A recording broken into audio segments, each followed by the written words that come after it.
Kamala Harris resumed her conversations on Reproductive Freedom tour, this time with Emmy Award-winning actress Sheryl Lee Ralph. The conversation centered around abortion access and women's health care during a campaign event in Pennsylvania's Salus University in Montgomery County. Ralph tells the story of how she almost lost her son 30 years ago. 2 children, son and a daughter, Etienne and Ivy. And when my son was born, it almost didn't happen. I had lost my amniotic fluid. And most of us know in here, that's the fluid that surrounds the baby in the womb. I had lost it all. And I was about ready to have what they called a dry birth, which is complicated. My God, I haven't thought about this, which is complicated, and the survival of the child is, wow. So I was in a moment where I was so close to birth and death at the same time. And this doctor says to me, you have one chance right now for a viable delivery. I'm listening to this as I'm trying to deliver my child. Suppose my child was not viable, and in that moment, you're going, now, you know what it looks like. In that moment, if that doctor were to deliver and excavate the child from my womb, they would have gone to prison. These are the kind of things we have got to think about. That happened to me. But that was 30 years ago. I had more rights 30 years ago. Vice President Harris warned the crowd that abortion restrictions in more than a dozen states could spread nationwide if Republican candidate Donald Trump is elected again, and more women could be affected by the overturning of Roe v. Wade, which took place 2 years ago. Ralph and Harris both say it's time to trust that women can make the best decisions about their bodies. And when we talk about freedom, why is it that we are still having to have a conversation over and over and over again about how important it is to trust women? Why do we have to keep talking about the choices that women must make for themselves? And why are we having to talk to so many women to let them know how important they are in this re-election on this subject, and how important it is to vote for your own best interest?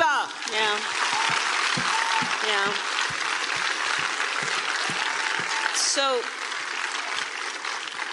here's what I would say. I often paraphrase, I think it's such a lovely, important saying from Coretta Scott King. And she famously said, the fight for civil rights, and you can insert there the fight for equality and freedom, must be fought and won with each generation. And when she said that, I think she had 2 points in mind. One is that it is the nature of these fights that whatever we gain will not be permanent. It's the nature of it. Therefore, the second point, we must be vigilant and not be overwhelmed when these moments happen, because the nature of it, the very nature of it, is we must be vigilant to hold on to these rights. You know, Kelly, when you look at these mainstream channels and these polls, and they talk about, oh my goodness, Vice President Harris is such a drag on the ticket. The reality is, I would counter that. I think if the Biden administration, the Biden campaign was smart, they would be putting her on the road a hell of a lot more. Not just, because she's having her economic empowerment tour. This is about reproductive rights. but they should be expanding what she's talking about. And the bottom line is, look, we know Biden is not doing as many events as possible. I would have her on the road multiple days a week. And what I would also be doing is I'll be having rallies. I'll be literally having her out there giving speeches, firing people up, talking to African Americans, talking to women, talking to young people. They should be using her more. I completely agree with that. And it is frustrating to see because in 2020, my understanding is the whole reason that Kamala Harris was chosen, well, I shouldn't say the whole reason, but a large reason that Kamala Harris was chosen to be our vice president is because of her intersectionality. She is Black. She is of South Asian descent. She is a woman. She is married. Like, she has so many lanes that cross through her to the point where she is so identifiable with everybody. She has a place in everybody's mind because there is something about her that everybody can relate to. And it is frustrating to me as a comms person to see such a rare jewel in comms not be utilized as much as she could be. For whatever reason, I'm not in the Biden camp. I don't know why, but if this election is as vital and as crucial as everybody is touting it out to be, if we really have to vote to save our democracy again, vote to save our lives again, why don't we use who we have, in my opinion, for the first time? Because she wasn't really utilized on the trail last time either. At least do it right this time so that we can have something to relate to, so that we can have something to fight for as opposed to simply vote against. Well, I mean, obviously, I think last time you had COVID. And so, I mean, I remember, my goodness, being on the campaign trail in 2020, and, you know, you're out there and we're having these outdoor rallies and things along those lines. But again, to me, I think when you see these conversations, when she's paired with a Sheryl Lee Ralph, when you have folks like that, to me, you do more of that. Matt, you make that more interesting. You make it more engaging, because it's about touching the people. It's about being where they are. And I would dare say, look, I was there on Monday when she was in Detroit, and one of the things that they did, and I understand why they do it this way, but also I think it's a mistake. So, for instance, they had the main event, okay, which is the Charles Wright Museum. Then she did some interviews afterwards. Then she met with some pastoral leaders and community leaders. Well, media wasn't in there. Well, we should have been in there. The reason I know they want to have frank conversations, but they need to be able to show her engaging with community-based groups as well. And I just think that it's smart politics to put her with regular, ordinary people as much as possible, to be having regular, ordinary conversations. And I get the economic empowerment to it, but frankly, I really think, I remember when I think Obama did one. I think he went to Southern, and there was a Q&A. Do the same with her. Give her an opportunity to be able to take some questions for people in the audience and have that. To me, that just makes more sense and better use of her skill set. I think that's right, but I think that they're afraid of running away on the fence voters, particularly white Midwestern voters, who may view her as divisive because of coverage for her. And I think it's stupid, because she's obviously effective at communicating the Biden administration's points, and in doing so with the necessary gravitas to really make those points go home. So I think they do need to utilize her better. And I know we talked recently about that hit piece, about basically what is her position and all of this stuff. And the reality of it is she's a Black woman, so she will be judged more harshly than anyone else. But she's very effective at communicating their points. And I think the Biden administration needs to not be afraid to embrace that and to utilize her. But I think one thing we have to talk about with this story in particular is before we came on the air today, I read a story that the Texas Supreme Court just issued an opinion today, 21-page opinion, where they said a woman who had paid her doctor to perform a tubal ligation where the doctor did not actually perform it and she had a baby was not entitled to emotional damages, mental anguish damages, and all of that because the Texas Supreme Court said a baby is a blessing and not an injury by virtue of the fact that she did not get the reproductive right, that she had paid for with her doctor. I think they construed it wrong because they tried to make it about abortion, and it's really more about a breach of contract if you consider that she paid the doctor for the procedure. But the bigger point is this. Women across this country and anybody with their eyes open should be concerned about the fact that courts and politicians are eroding our rights in front of our very eyes.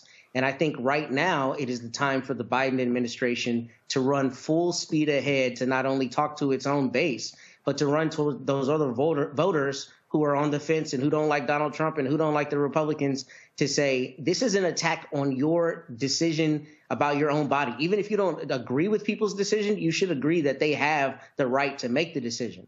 And I think the Biden-Harris administration needs to be beating that drum very, very, very strongly, because if you notice, the Republicans, and particularly Mr. Trump, does not have a strong position on this. He keeps deferring to the states should have their own ability to choose. And I think that's because they know that that is no longer the feather in their cap. So I think the Biden administration needs to leverage that in its messaging and put her out there in the forefront.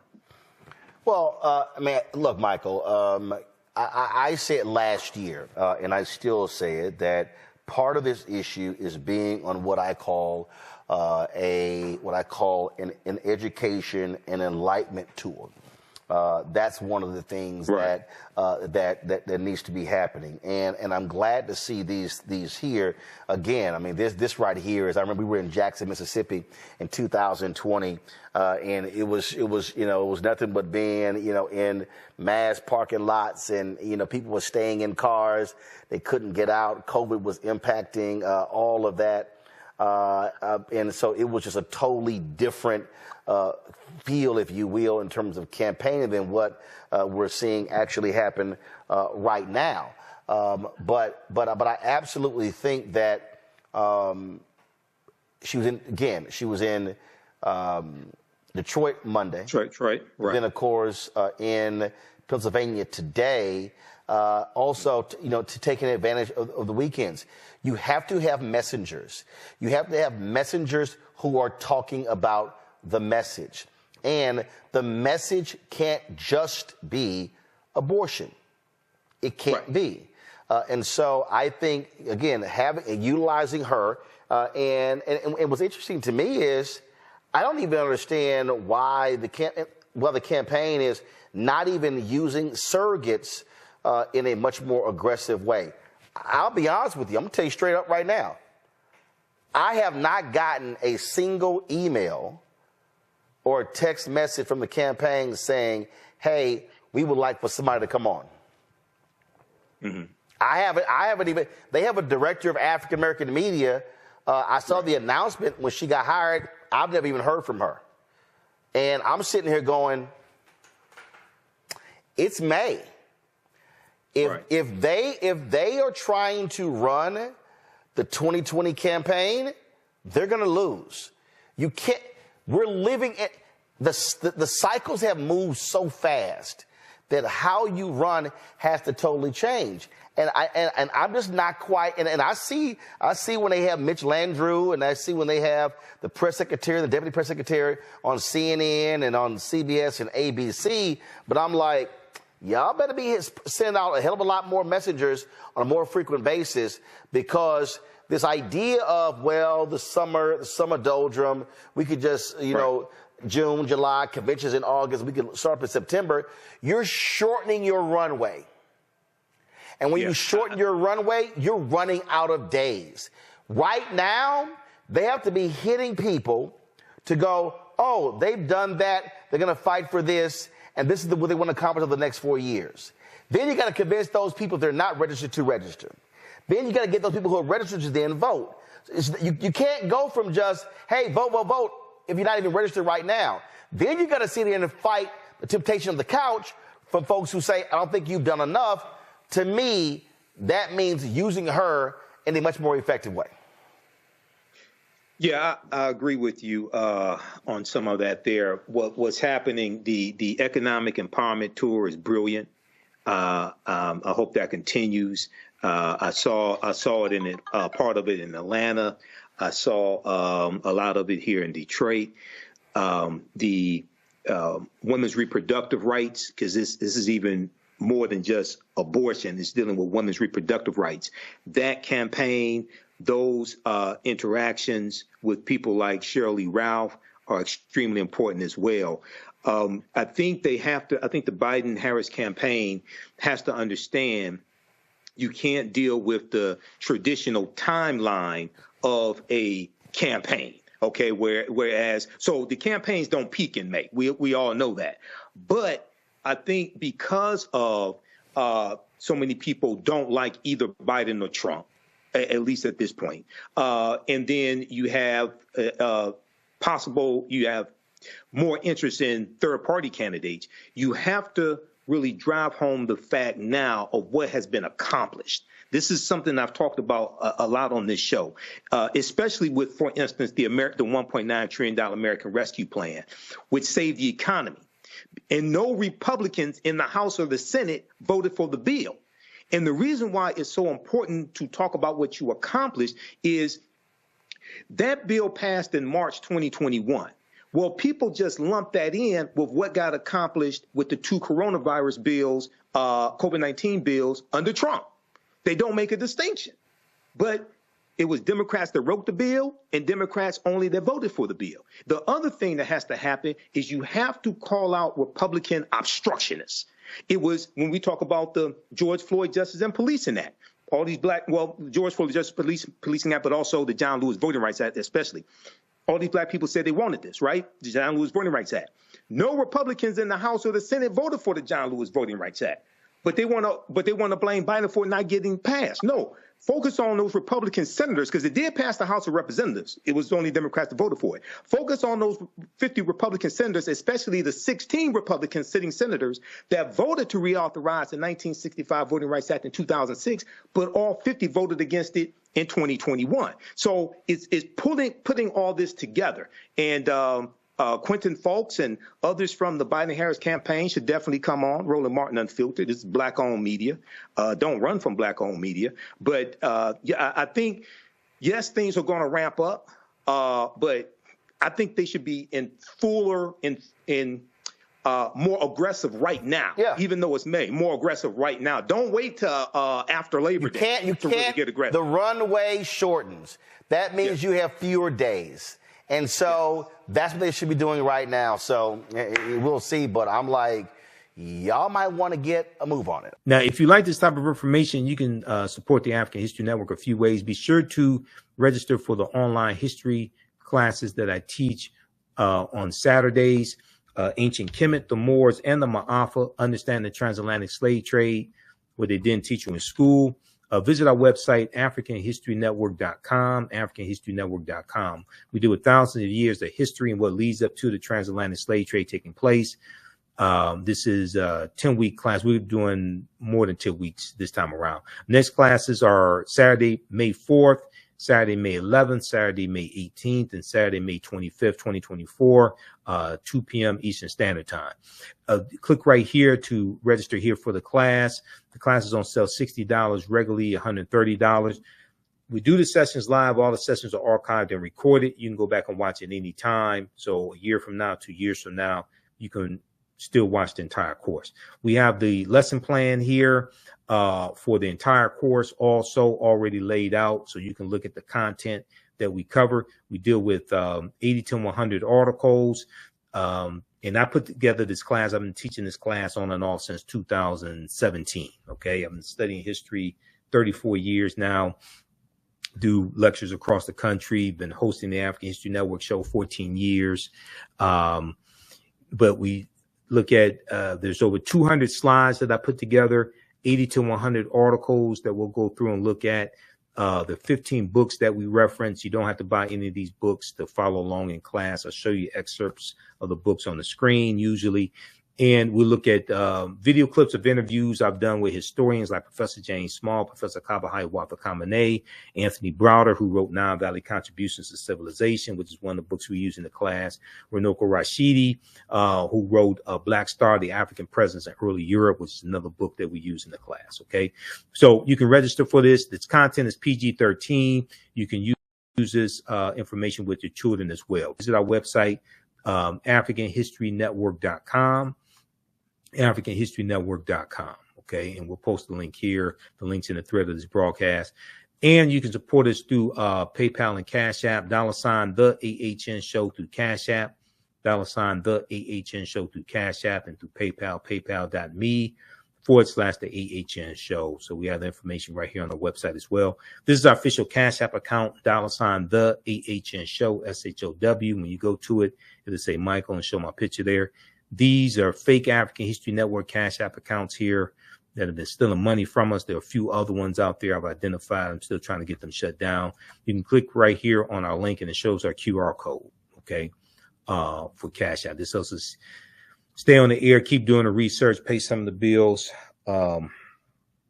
etc. Upgrade equipment, take care of what needs